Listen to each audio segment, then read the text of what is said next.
나에게 낭독이란 나와 작은 세상을 안아주는 힘. 글 김명희, 낭송 김명희. 언니, 나 어떡해? 왜 나한텐 이런 일만 일어나는 거야? 나도 행복하게 살고 싶다고. 수화기 너머로 들려오는 울음소리에 가슴이 철렁했다.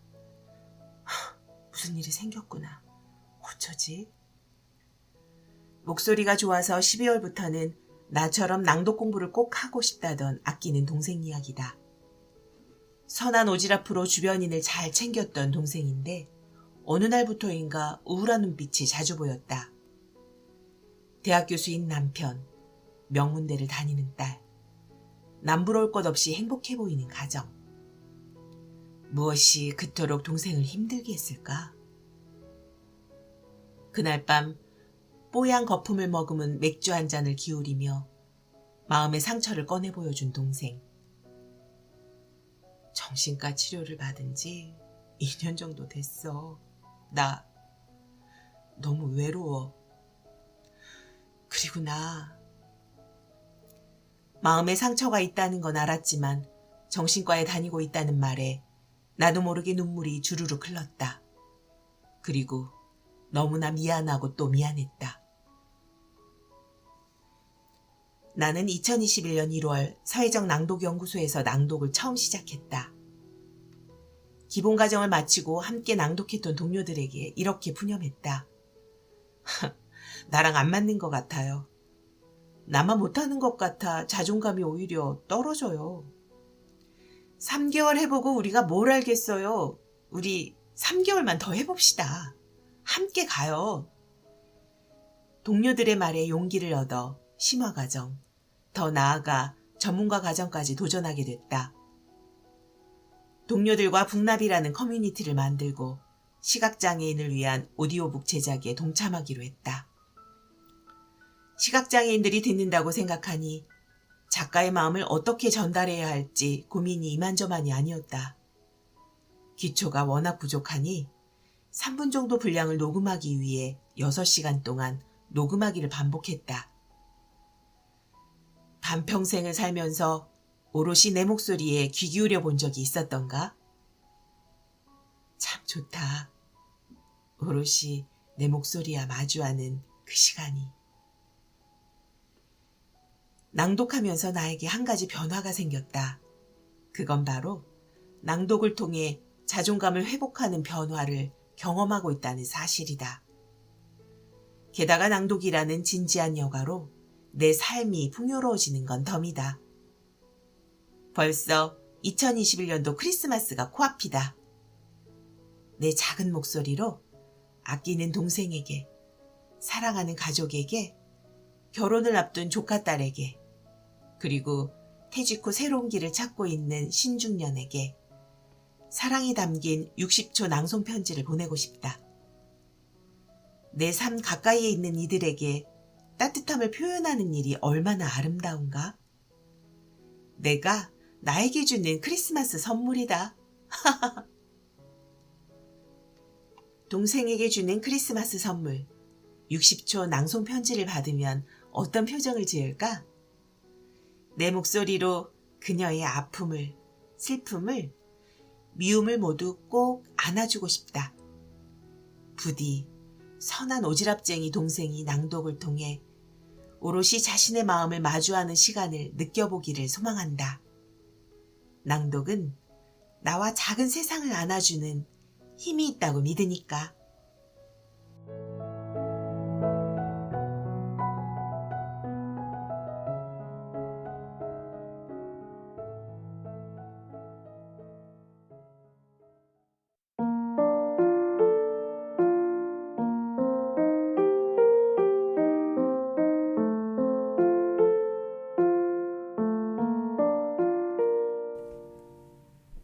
나에게 북나레이터. 글 정은숙. 낭독 정은숙. 종일 종종거려도 그냥 기다려지는 날. 가끔 부담스럽지만 그래도 마치고 나면 기분이 좋은 요일. 조금 느슨해졌던 눈동자와 배에는 힘이 들어가고 이마와 겨드랑이에는 땀이 배어난다. 참 멀고 험난하구나 하며 작아지는 순간도 있고 어떤 날은 작은 격려에도 힘이 나서 더 열심히 해봐야겠다 하며 씩 웃어보기도 한다. 낭독에 입문한 지 벌써 9개월 차. 뒤돌아보니 날카로운 지적과 함께 격려를 아끼지 않으시는 서혜정 선생님. 넘치는 에너지로 다양한 분야의 낭독을 알게 해주신 최덕희 선생님. 언니처럼 편안하고 부드러운 카리스마로 더 지도해 주시려고 늘 애써주시는 따뜻한 정남 선생님 덕분에 더불어 행복했던 시간들이었다.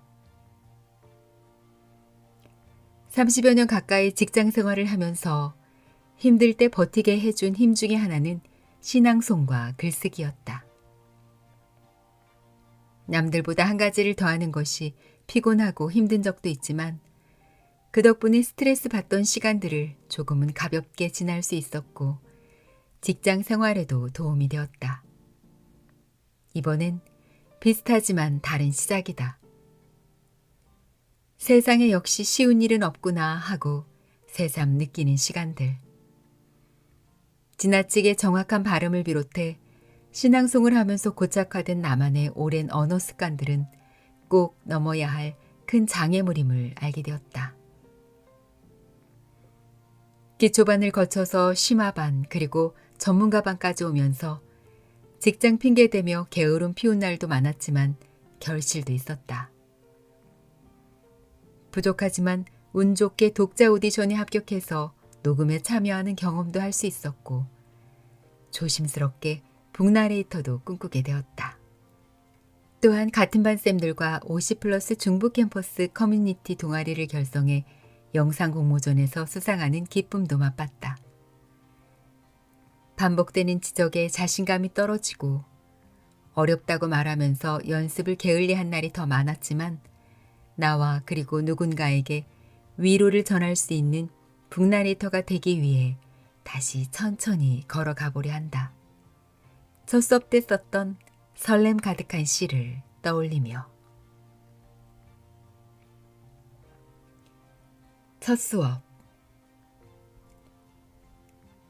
고단한 하루를 등에 업고 그녀를 만나러 가는 발걸음이 날새다. 가상의 네모와 네모. 콩닥대는 숨소리와 설렘의 간지럼타는 화남밭꽃 12송이가 피었다. 사진기로 들여다보듯 입모양과 혀를 머릿속으로 찍어도 보고 눈으로는 다음 단어를 예독하고 말줄임표 뒤에 숨겨진 어절을 상상한다.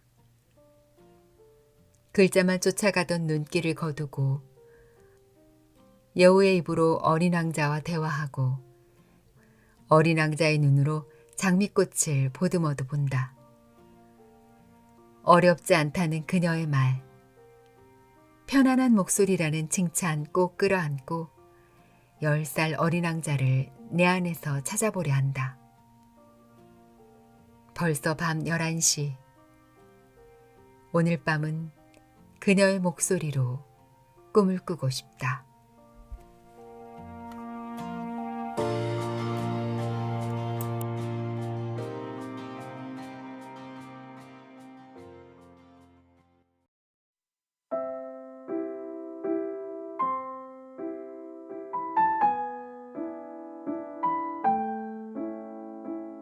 낭독은 설레는 노후 만남이다.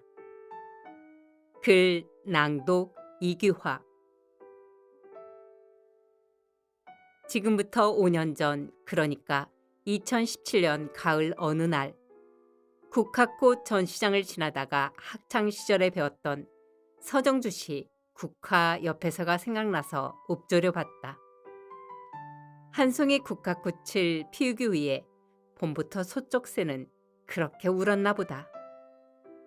한 소절을 읊조리고 그 다음 이어갈 수가 없었다.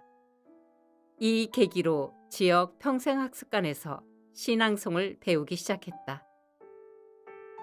내가 본격적으로 신앙송을 배우게 된 것은 2018년 여름 논산시 낭숭이네에 가입하면서 난생 처음으로 남자 파트너와 함께 합송으로 박인환 씨 목마와 숙녀를 발표회 때 낭송하게 되었다. 발표회 준비를 위해 연습할 때 나는 감정에만 매료되어 일명 심파초로 낭송을 하였다. 그때 파트너가 시는 그렇게 낭송하는 것이 아니라면서 신앙송 가르치는 선생님을 소개시켜 주었다. 그분이 바로 이성경 선생님이었다. 이성경 선생님은 저와 첫 만남에서 신앙송은 나이대로 간다고 했다. 40대는 4년이 걸리고 50대는 5년이 걸린다고 했다. 그 당시 나는 5년이라는 세월에 동의하지 않았다. 그러나 세월이 흐르고 보니 전국대회에 나가서 대상을 탄 2021년 7월이 5년째다. 대상이라는 것이 시낭송의 완성도를 나타내는 것은 아니지만 그래도 가시적인 성과는 5년이 걸린 셈이다. 나는 사실 대학 시절 친구들과 함께 백화점 쇼핑이나 미팅을 할 때 친구들은 나에게 미리 주의를 준다. 넌 말하지 말고 가만히 있어. 그럼 중간이나 가니깐 이라는 말을 많이 했다. 나는 그만큼 사투리도 심하고 투박한 말투였기 때문에 말을 하면 시골에서 올라온 촌티가 나니 가만히 있어라 하는 의미였다. 오랜만에 친구나 친척을 만나면 나의 말이 많이 변화되었다고 한다. 나 자신도 일상생활에서 말투와 억양이 달라졌다는 것을 느낄 수가 있다. 현재 배우는 정남 선생님 북내레이터 숙제 녹음을 하다 보면 어느 날은 새벽 1시까지 녹음을 한 적이 있다. 아쉬워. 다시 녹음 하다 보니 2시간이 훌쩍 지나가는 것이었다. 신앙송을 시작하고 5년이 지나고 대쪽 같은 이성견 선생님 동료로 북내레이터 과정을 배우고 있다. 날카로우면서 친절한 정남 선생님 덕분에 나의 낭독의 문제점을 많이 발견하고 그것을 고쳐가기 위해 노력하고 있다. 함께 배우는 선생님들께서 너무 잘해 강의를 들을 때 내가 부족하고 노력해야겠다는 촉진제가 되고 있다. 인생은 60부터라고 했던가 그 투박하고 사투리 많았던 나의 일상생활의 언어에서 세련되고 고급스러운 언어 생활을 위해 시낭송과 북내레이터 배움은 계속될 것이다. 100세 시대의 나의 노년 생활에 신앙송과 북내레이터를 접목하여 치매 예방, 즉 3다 많이 읽고 많이 말하고 많이 걷기 프로그램을 전파할 수 있는 발판을 만들어 설레는 노후 만남을 위해서이다.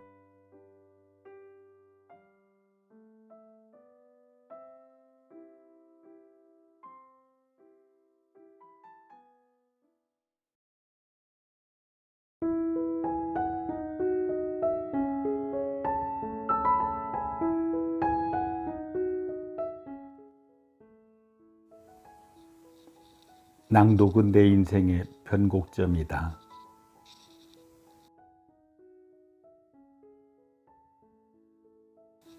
낭독, 풀었으면 글을 소리내어 읽는다는 뜻이다. 어릴 때부터 지금까지 책을 읽을 때 활자를 눈으로 읽으며 살았다.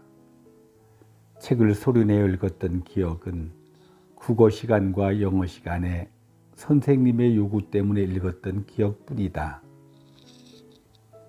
물론 모든 사람이 나와 똑같다는 이야기는 아니다. 신문과 잡지를 볼 때도 늘 눈으로 읽으며 즐거운 대목이 있으면 소리 없이 피식 웃고 슬픈 대목에 다다르면 소구름이 고작이었다. 생각해보면 감정을 겉으로 드러내지 않고 속으로 머리로 느끼며 살아온 것이 활자를 보아도 눈으로만 읽어온 것이 아닌가 생각이 든다. 더 나아가 우리나라 교육정책도 쓰기가 먼저이고 읽는 것을 나중에 가르쳐온 것도 그 이유가 되지 않을까 조심스럽게 질문을 던져본다. 우리는 태어날 때 울음을 터뜨리며 세상을 보았고 쓰기를 가르쳐주지 않았어도 엄마 아빠를 배웠다. 말부터 배웠는데 정작 교육은 거꾸로였으니 낭독이 어색하고 서투른 것이리라 나름 위로도 해본다. 몇 개월 전부터 눈으로만 읽었던 활자를 소리내어 읽는 공부를 시작했다. 작가가 대중에게 하고 싶은 이야기를 전해주는 일인데 낭독을 하다 보니 그저 교과서를 읽어내려가는 수준을 벗어날 수 없었다. 활자를 읽고 읽는 내가 주인공이 아니라 듣는 이가 주인공이 되어야 하는 낭독. 그 낭독을 맛깔나게 하지 못해 얼굴이 붉어지기가 일쑤였다. 요즘 그 낭독을 곁에 두고 살고 있다. 세계에서 가장 많은 형용사를 가지고 있는 아름다운 우리말 한글. 그 한글을 듣는 사람이 편안하고 재미있게 들을 수 있도록 낭독을 하고 싶은 마음이 출렁거린다. 아직은 색강을 따라가는 나뭇잎배 같은 수준이지만 더 가까이에 두고 친근해지면 큰 강물을 달려가는 돛담배의 길을 갈 수 있으리라 생각해 본다. 낭독은 나에게 아름다운 우리말을 구성지게만 할 수 있도록 만들어주는 인생의 변곡점이다. 그 낭독을 위해 오늘도 더 많은 달리기를 하여야겠다.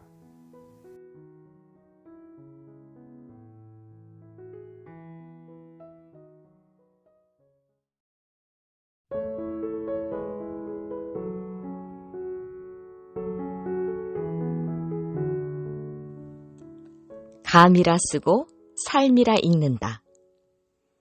글 구경령, 낭독 구경령. 빨리 익으면 빨리 떨어진다. 빠르다고 좋은 건 아니다. 재촉한다고 홍시가 빨리 되는 건 아니다. 햇빛도 받고 비도 맞고 하는 과정이 있어야 한다. 감을 소재로 한 시를 읽으며 소감을 나누는 중에 다양한 이야기가 나왔다. 듣고 보니 정말 그렇다. 절로 고개가 끄덕여진다. 어찌 이런 것이 감에게만 적용되는 것이랴? 사람도 마찬가지 아닌가? 살아가면서 재촉하는 일이 얼마나 많았던가. 딸에게 빨리 철들라며 어서 일어나 공부하라고 윽박 지르던 일. 남편에게 빨리 귀가하라고 짜증내던 일. 나의 욕심으로 급하게 재촉하던 일들이 휙휙 지나간다. 그렇게 한들 말 그대로 빨리 이루어지던가? 절대 아니었다. 그런 말을 들은 딸과 남편의 기분만 나빠질 뿐이었다. 모든 것은 시간이 필요했다. 자연스레 한 계단 한 계단 거쳐가는 과정이 필수였다. 감이 먹기 좋게 익기 위해서는 떫은 감의 시기가 반드시 존재하듯 사람 역시 그런 시기를 거친다. 그리고 시간이 흘러가 나이가 들어감에 따라 조금씩 깊어져 간다. 맛있게 익은 홍시처럼 말랑말랑 유연해진다. 사춘기 시절 그렇게 애를 먹이더니 지금은 입댈 것 없는 효자가 되었다며 한 분이 아들 자랑이다. 게임만 하며 속 썩이던 녀석인데 척척 알아서 공부도 하고 취직도 거뜬히 해내더란다. 모든 것은 시기가 있으니 그 과정을 잘 거칠 수 있게 햇빛도 되어주고 비도 되어주며 부모는 그저 잘 기다려주면 되는 것이었단다. 그걸 이제야 깨닫는다며 연신 미소를 짓는다. 또 한 분은 남편 자랑이다. 집안일에 손 하나 까딱 않던 양반인데 나이가 들면서 한 번씩 밥도 하고 거실 청소도 하더란다. 그리고 이따금 커피도 타주며 과일도 깎아 대령한단다. 듣다 보니 우리 집 남편과 비교가 된다. 세상에나, 내 남편은 언제쯤에나 만난 홍씨가 되려나? 이런 생각을 하는 중에 또 누군가 이러한 소감을 던진다. 일찍 익는 감도 있고 좀 늦게 익는 감도 있고 감마다 다르죠. 자연은 참 신기하다.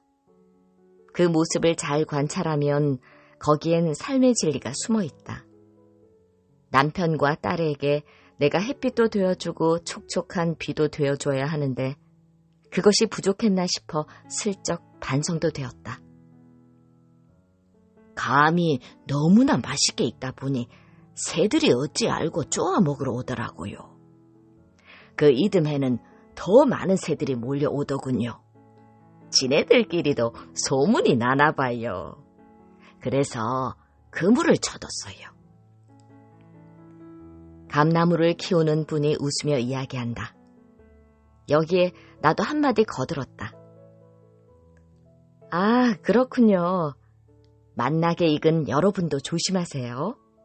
너무 많은 분들이 주변에 몰려오면 에너지를 몽땅 뺏길 수도 있으니까요.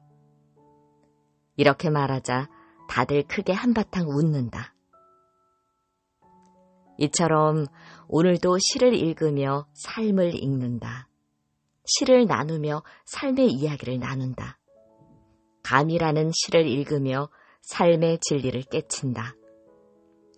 소리내어 읽으며 삶 속으로 쏙 빨려 들어가 넓은 맛을 거쳐 만난 홍시가 된 잘 익은 삶들을 맛본다.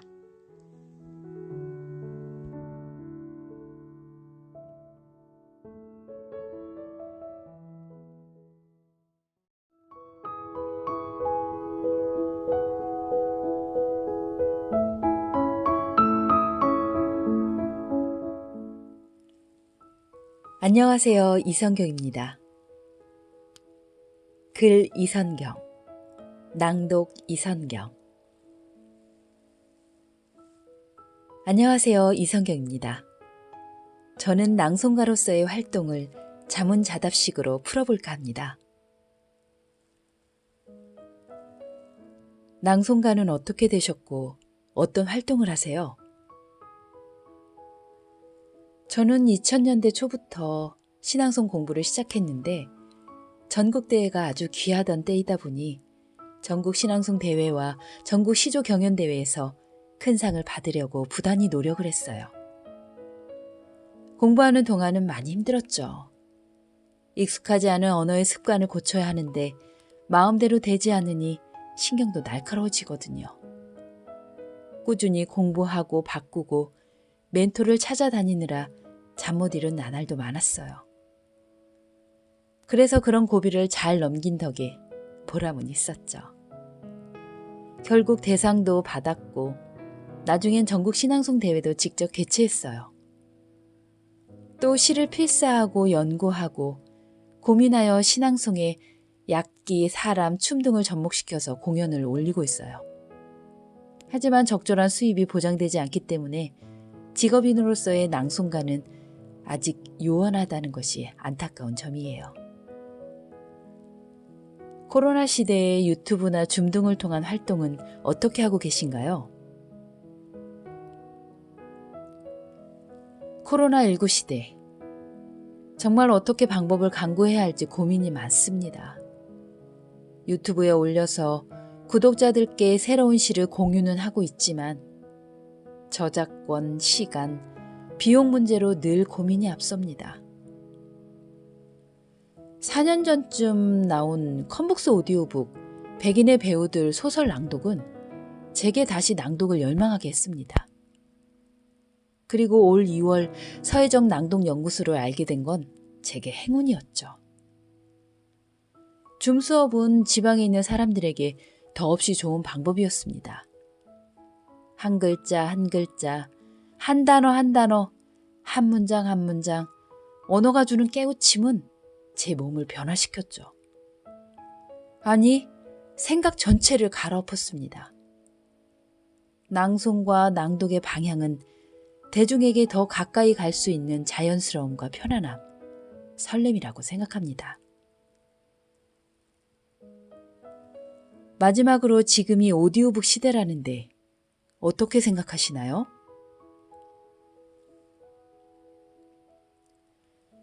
인류가 소리내지 않고 눈으로 읽는 것은 불과 500년 정도밖에 되지 않았다고 합니다.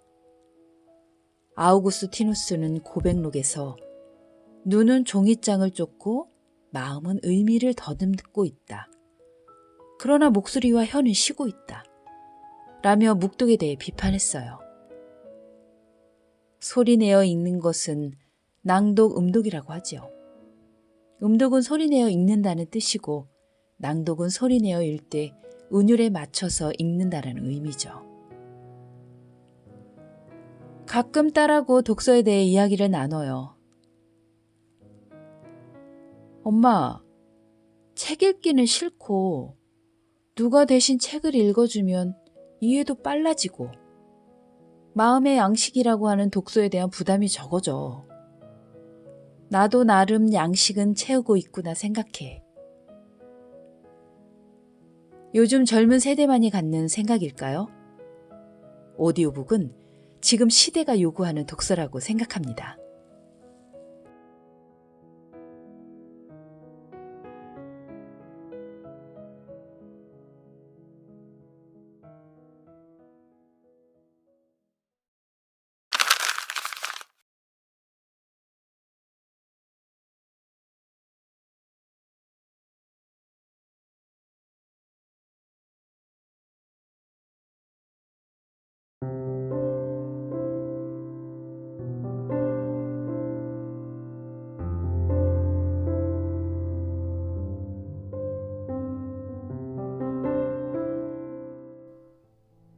흐린강 저편 김현숙 낭독 정석순 제2화 들판의 처녀 기실 해옥은 예상보다 훨씬 더 빠른 속도로 서울의 아파트 생활에 썩 잘 적응해 갔다. 집안일을 마치 천직으로 타고난 듯 요리며 청소, 세탁 등의 일을 완벽히 잘 해내어 놀라울 정도였다.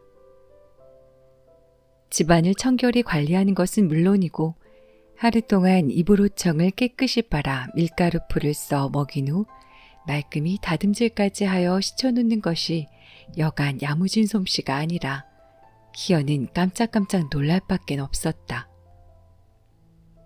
깔끔하기로 소문난 강여사조차 희연을 통해 양해를 구한 후 낮 시간 잠깐 사돈댁에 들려 다듬이돌 앞에 앉아 또각또각 딱딱 얌전히 방망이질하여 이불 호청을 매끈하게 다듬어가는 해옥의 솜씨엔 늘 감탄을 금치 못했다. 손끝 맵고 매사에 버릴 데가 없는 처녀라고 혀를 내두르며 칭찬할 정도였으니 주말이면 혼자 몸이 아님에도 희연은 부른 배를 안고 남산, 고궁, 유원지 등등 서울 구경을 시킨답시고 한동안 해옥을 데리고 돌아다녔다. 가끔씩은 경석도 함께 동행할 때가 있었고 그럴 때면 해옥은 서울의 낯선 나들이가 잠옷 생경하고 수줍은 듯 꼭 큰오라비 경석의 팔을 꼭 붙잡은 채 길을 걷곤 하여 이웃들의 오해를 살 때가 많았다. 경석을 가운데 둔 두 여자가 시누이 올케 사이라고 얘기하면 아직 앳된 모습의 새댁인 희연이 경석의 여동생이고 탄탄하고 의젓해 보이는 해옥을 경석의 아내로 혼동하는 사람들도 덜어는 있었기 때문이었다. 해옥은 경석을 유독 따르고 좋아했다. 언제나 말없고 점잖고 속 깊은 오라비, 고향집에 내려올 때면 늘 한아름의 선물과 용돈, 따뜻한 격려로 힘을 주는 오빠이며 부모의 반대를 무릅쓰고 고교 입학금까지 마련해주며 격려를 아끼지 않던 절대적 후원자였다. 그러기에 우선은 동거와 함께 오라비네의 살림을 도와야만 하는 힘든 상황임에도 기꺼이 상경하기로 작정한 배우엔 그토록이나 경석을 믿고 따르는 해옥의 속내가 그녀의 결정에 크게 작용했으리라 여겨짐은 틀림없었다. 교단에서 아이들을 가르치는 일 외엔 모든 일에 서툴기만 한 희연은 매사 일처리나 경우 발음에서 도시 버릴 데가 없는 신우이 해옥의 능력이 진정 경이롭기만 했다. 그에 비함 자신은 비싼 등록금을 들여 4년간 캠퍼스를 오가며 철없이 젊음과 세월을 낭비하고 소진했을 뿐임을 자각했다. 무진장 마시고 또 마셔 머릿속에 가득 출렁일 시커먼 커피물 외에 자신을 채우고 있는 건 과연 무엇일까? 때론 그러한 극심한 자괴심에 휩싸일 때가 많았다. 19살 해옥보다 단지 영어 단어 몇 개를 더 한다는 것. 그것이 무엇 그리 중요한가?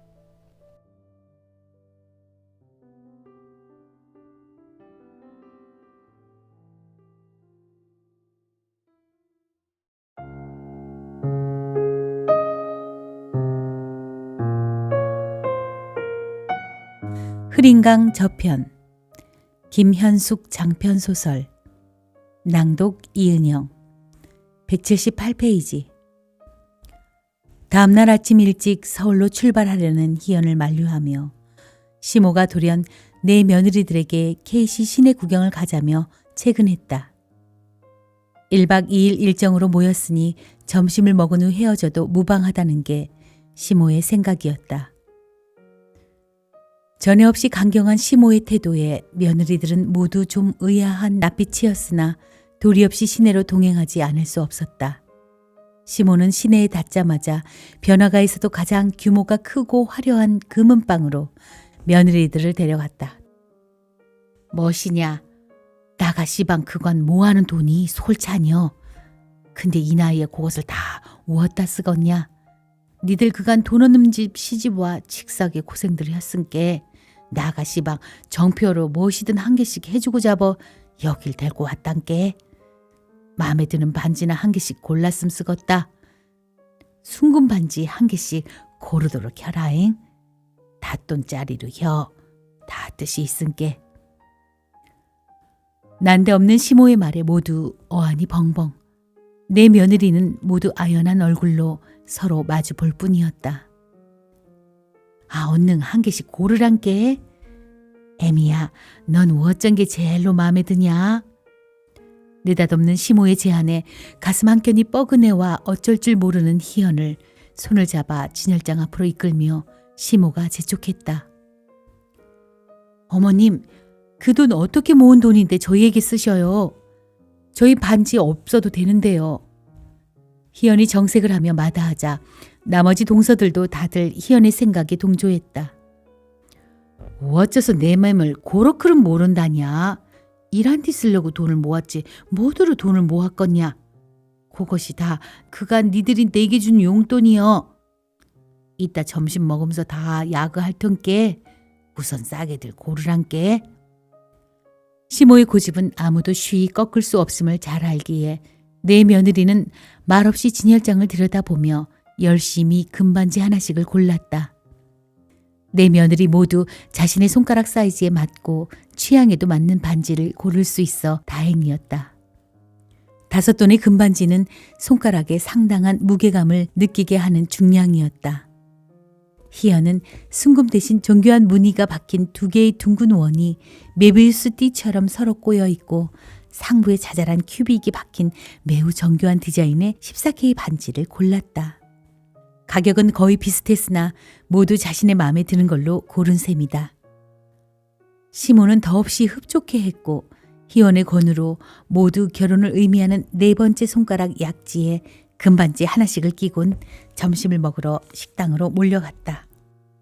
조용한 한적식 집을 찾아 모두 자리에 앉자 비로소 시모가 입을 열었다. 오늘 내가 혀준 반지는 말하자면 너그네외 둘이 살다 험한 걸 보더라고 결대 헤어지면 안 된다는 이혼 금지 반지란께. 알겠냐? 기냥 저냥 둥글둥글 모나지 않게 서로 이해가면서 오래오래 잘 살아야 한다는 뜻이란 말시. 암튼 산다 뭔 일이 있더라도 내 눈에 흙이 들어가기 전에는 절대 겔대 이혼만은 안 된다는 것이요. 아니 나 죽고 나서도 새끼들 생각해서라도 당체 이혼만은 안 된다는 걸 다들 깊이 새겨 명심해야 쓴다. 남편은 원캉 피 한 방울 안 섞인 남인께 미울 적에 사정없이 미운 게 남편이란께. 근께 포도씨 참고 또 참으면서 그냥 남의 득히 보고 살면 더러운 좋은 날도 안 있겠냐. 시모의 낯빛은 무언가 결혼함이 감돌아 아무도 감히 토를 달 수가 없었다. 이혼 금지 반지라니. 그러면 바로 이혼 금반지 아닌가. 말하자면 이혼 금지 링이라 할까. 희연 또한 자신의 손에 낀 반짝이는 반지를 내려다보며 뭔가 숙연해져만 가는 기분임을 어쩔 수가 없었다. 당신 아들에 대한 노모의 말로 표현 못할 슬프고도 애틋한 모정. 내 며느리 중 그 누구도 그걸 모르는 사람은 없었다. 막대한 유산보다 100마디의 말보다 오직 마음 한 자락으로 당신의 간절한 바람을 전하는 시모의 해안과 인품에 희연은 그저 가슴이 먹먹할 따름이었다.